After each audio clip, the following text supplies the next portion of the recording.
In my previous video on the A-flat scale, I was showing various symmetries and organizers, but I wasn't talking about speed. With speed, I have another dimension where I consider more blocks per scale, per octaves for speed, because the brain wants to think in bigger groupings when you're going quickly.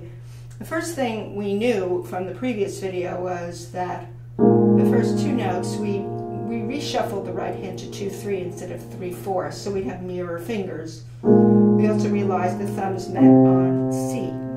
Now what we're going to introduce here is that as the scale progresses, the 4 comes over on the D flat in the left hand, so the new block in the double black area is going to be 4-3, 2-3. Actually, that is the block here. And as we continue, 3's meet, because we knew that 3's meet on E flat and A flat, but now if we introduce the note above it, we see a block evolving here, which is 3-2 on the left and 3-4 on the right. Thumbs meet, and now we have 4-3 and 2-3. That's left hand 4-3, right hand 2-3. You can do things like, we realized that this was the first block. You'll know in every subsequent octave that's going to play out. I'm only doing 3 because you can see 3.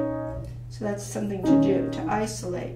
Now as you continued, as I just showed, the next block, you see 3-2, A flat, B flat, and you feel 3-4. So you can start doing neighborhoods. I don't know if you can see this one all the way up here. I guess you can. And that's important for the brain to be able to make these big jumps into different neighborhoods and find fingers right away. And blocking is great because it's more than one note. It's like thinking in groups. So far you can think of this, this, this, and then we can fill in these two notes. And now we have here 3-2, 3-4, and we have 4-3, 2-3.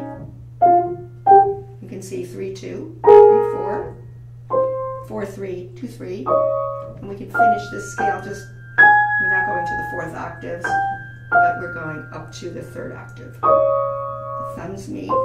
4-3, 3-2. I'm just walking through to the blocks. And here. And this is the change at the bottom. Now the faster you can do these blocks on automatic pilot, you can again isolate various blocks by octaves. You can isolate symmetries like all your C's. You can also bolster this by knowing where all the 3's were. But I think if you get chunks of information into your hands, you're going to get speed more than these individual kinds of organizers. So what I would do is, and I'd have some kind of framing rhythm, I would go like this.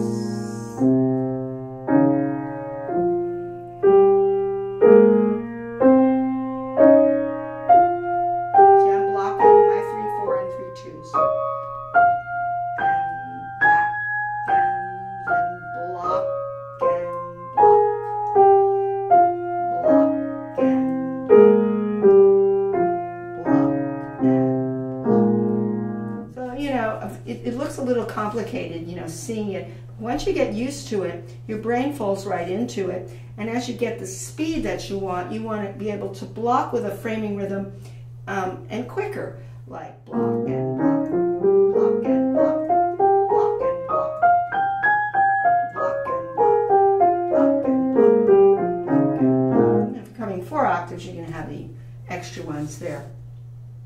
So your brain is really thinking that. You can also do now your rhythms. Now when you do the rhythms, you're already thinking ahead of time of these blocks. You're unblocking them.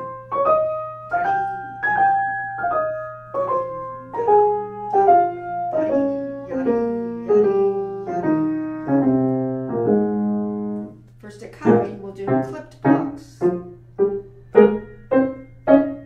thumb under though.